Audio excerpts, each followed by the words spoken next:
Bienvenue à tous et merci d'être avec nous sur Télé 50 pour cette nouvelle édition du journal. On commence tout de suite avec les nouvelles. À la primature, le chef du gouvernement congolais Matata Ponyo s'est entretenu avec les députés nationaux ressortissants de la province du Katanga et celle du Nord Kivu. Il était question au cours de cette rencontre de faire le point sur la situation qui prévaut actuellement dans les deux provinces sur le plan politique, économique, sécuritaire et social. M23 au Nord Kivu, Maïmaï au Katanga, la région est de la RDC reste assez instable et demeure une préoccupation majeure du gouvernement congolais. C'est ce qui justifie cette rencontre entre le Premier ministre et les députés de ces deux provinces. Tous ne jurent que par un retour imminent de la paix. Bientôt, la brigade va arriver. Elle est déjà là. Plus de 2000 hommes sont déjà opérationnels sur le terrain. Comment nous pouvons ensemble appuyer cette brigade pour qu'avec notre population, avec notre armée, qu'on puisse mettre fin à la guerre. Et nous avons été heureux d'apprendre, avoir un mot d'espoir de la part du Premier ministre pour dire que la guerre, on va la terminer. Et tout le monde est déterminé. Il s'implique pour mettre fin à cette situation de guerre pour que la province du Nord Kivu aille de l'avant dans le domaine du développement et de la reconstruction. La question de la brigade spéciale d'intervention de l'ONU en cours de déploiement à Goma a bien évidemment fait l'objet de l'échange du chef de l'exécutif et les élus nationaux du Nord Kivu qui souhaitent voir cette force sécuriser les populations. Il était inscrit les points qui concernent le Katanga, l'insécurité chez nous au Katanga. Alors nous avons décidé, en notre qualité de membre du caucus du député du Katanga, de partir au Katanga après avoir rencontré le Premier ministre. Compte tenu de la situation qui prévaut au Katanga, je n'ai pas à vous relater parce que vous le savez bien que moi. Au-delà de la situation sécuritaire, les problèmes socio-économiques de ces immenses provinces ont eux aussi été abordés, l'option étant d'envisager une solution globale à la question de l'Est de la RDC. Droit constitutionnel du Congo, c'est le titre d'un ouvrage écrit par le professeur Vundoawe. Cet ouvrage de plus de 1000 pages a été présenté ce lundi au président de l'Assemblée nationale, Aubin Minakou. Reçu en audience au Palais du Peuple par le président de la Chambre basse du Parlement, l'auteur a démontré la nécessité de voir les constitutionnalistes de réfléchir sur des bases de réalité congolaise.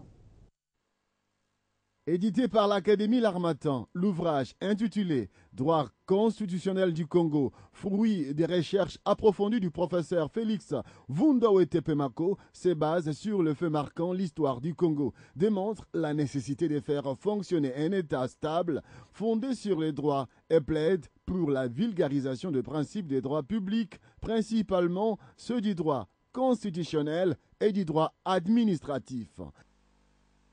Reçu en audience par le président de la Chambre basse du Parlement congolais, Aubin Minakou Ndialandjoko, l'auteur de l'ouvrage, professeur et formateur des enseignants constitutionnalistes, a mis en exergue la compilation des documents inédits ayant contribué à l'élaboration de toutes les constitutions de la République démocratique du Congo depuis 1960 à nos jours. La plupart de nos juristes, constitutionnalistes, publicistes, qui écrivent sur le droit constitutionnel congolais, eh bien, ils préfèrent toujours s'appuyer sur le système belge, français, américain, mais ils ne connaissent pas assez l'histoire de notre pays. Alors que notre pays, depuis 1885 à ce jour, a commencé avec les constitutions coutumières. Après échange avec le président de l'Assemblée nationale, Aubin Minakou, ce livre, écrit en 2 volumes, devra être porté sur fonds baptismaux le 13 juillet 2013. Ainsi permettre aux lecteurs et autres chercheurs de pouvoir parcourir ces chefs-d'œuvre qui devra enrichir les droits constitutionnels congolais. Le greffier de la Cour pénale internationale est dans la capitale congolaise, Herman Von Ebel, est en visite de travail en fonction depuis 2 mois seulement. Von Ebel s'est réjoui de l'appui et de l'assistance promis par l'État congolais concernant le bon déroulement des séances à La Haye et entrée aux ressortissants congolais. Herman est notre invité. Bienvenue. Merci bien. Alors, la première question, ça n'arrive pas tous les jours d'avoir la visite d'un greffier en République démocratique du Congo, à Kinshasa notamment. Est-ce qu'on peut savoir l'objet de votre visite à Kinshasa? Oui, l'objet pour mon visite est vraiment d'avoir une impression assez détaillé sur les questions de coopération entre le Congo et le CPI. C'est très important pour moi aussi, pour le CPI, d'avoir une coopération forte, constructive. Et dans mon discussion avec les autorités congolaises, c'est vraiment une coopération assez positive. Et c'est bon pour le déroulement de notre procédure à La Haye. Alors, quelles sont les autorités congolaises que vous avez déjà rencontrées jusqu'ici? J'ai vu quelques ministres et vice-ministres qui sont nécessaires pour la coopération, comme le ministère des Affaires étrangères, de Justice, de Défense, aussi le procureur général.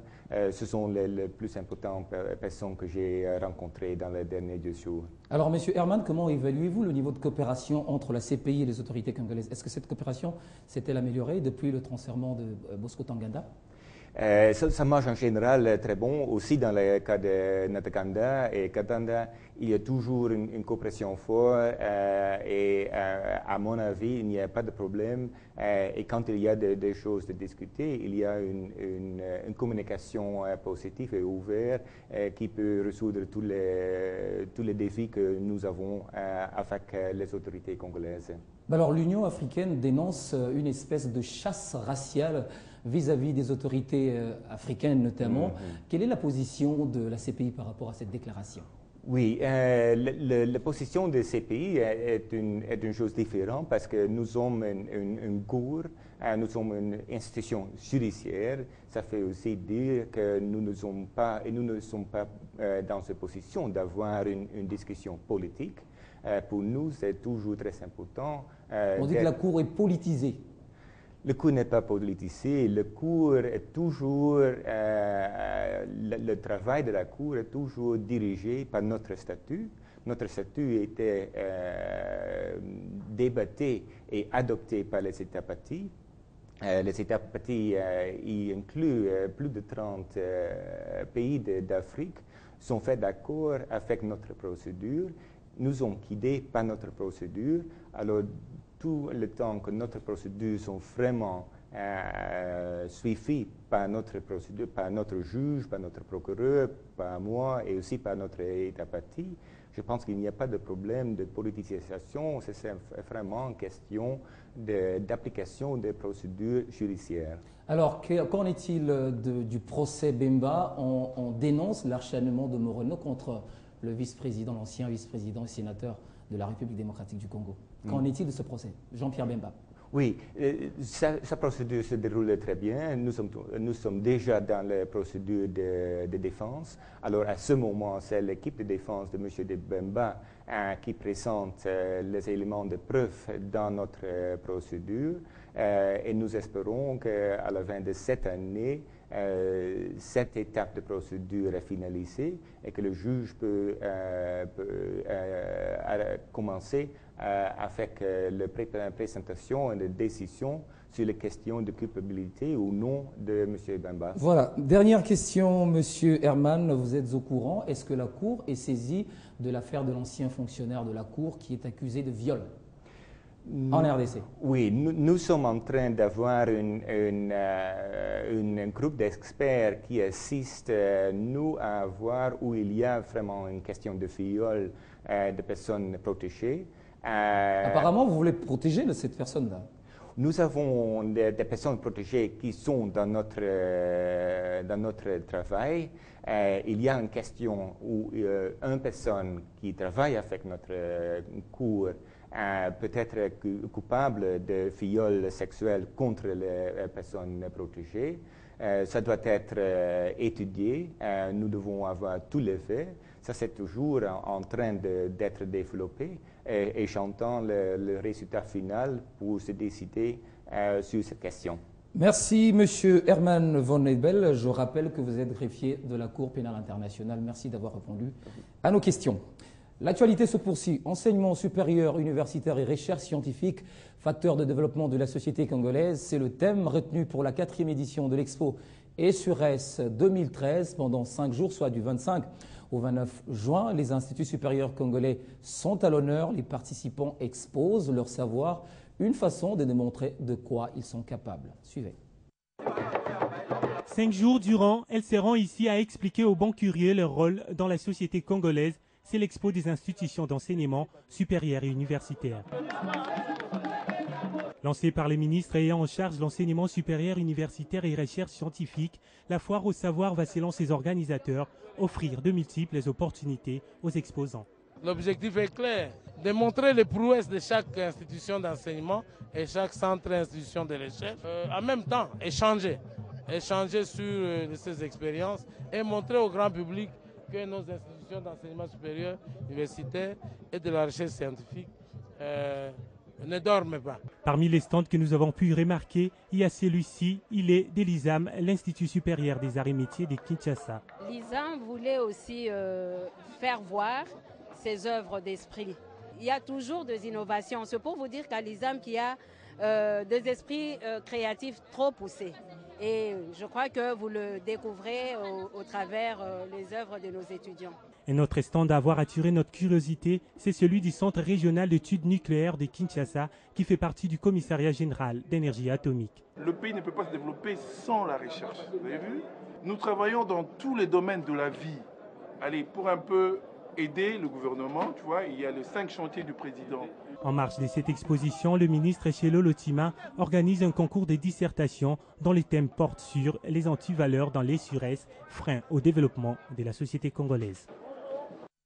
Notre deuxième invité s'appelle Deogracias Kimenya. Il est directeur de cabinet du ministre de l'Enseignement supérieur, universitaire et recherche scientifique. Bienvenue, messieurs Deogracias. Merci. Alors, la première question que je vous pose, c'est la 4e édition SURES Expo. Alors, quelle est la particularité de cette édition, la 4e donc? Il y a 3 particularités importantes dans cette édition. D'abord, la particularité première est thématique. Alors que nous parlions dans les éditions passées d'autres thèmes, cette fois-ci, nous avons abordé le thème que vous venez de citer là, SURES 2013, facteur de du développement de la société congolaise. Alors, de quelle manière l'enseignement supérieur universitaire peut être un moteur ou un facteur de développement de la société congolaise? Bon, il est de notoriété publique que la recherche scientifique est la base du développement. Il n'y a pas de développement possible sans recherche scientifique. Il n'y a pas de recherche scientifique sans université et centre de recherche. Et c'est à l'université, dans les centres de recherche, que se conçoivent le projet. Et d'ailleurs, la participation du gouvernement à l'amélioration des conditions de vie des citoyens doit avoir comme cadre de travail l'enseignement supérieur universitaire qui regorge des institutions d'enseignement ainsi que des centres de recherche. C'est à travers ces centres-là, c'est au niveau de ces institutions que se conçoivent des idées, des réflexions au sujet de la façon dont ces institutions doivent participer à l'amélioration des conditions de vie des populations. Alors, quelles sont les différentes activités organisées sur place, notamment par rapport à SURES?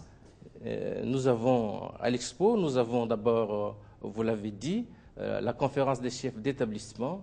Au cours de ces conférences-là, sont discutées. Oui. Pardon? Pour quel objectif cette conférence des chefs d'établissement? L'objectif, c'est justement de réfléchir, de discuter sur les questions récurrentes de la vie des populations liées à la triple mission de l'université et des instituts supérieurs techniques et pédagogiques. À part cette activité?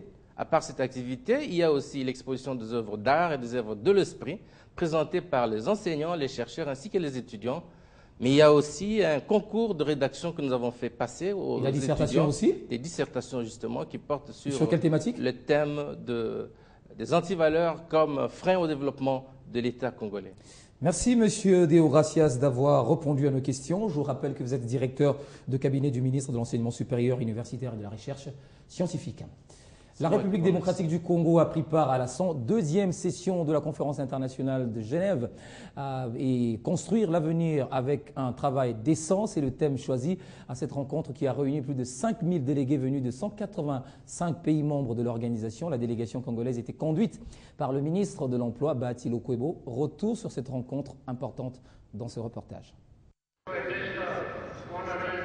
Venus de par le monde, tous étaient à ce grand rendez-vous. Pour ces pays, membres de l'Organisation internationale du travail, c'était là l'occasion de donner la voix en matière de la promotion de l'emploi, chacun se référant à ses réalités internes. Les travaux vont prendre 2 semaines, soit du 5 au 20 juin. Les délégués des travailleurs, des employeurs et des gouvernements membres auront alors le temps d'aborder toute une série de thèmes qui touchent à l'emploi, à la croissance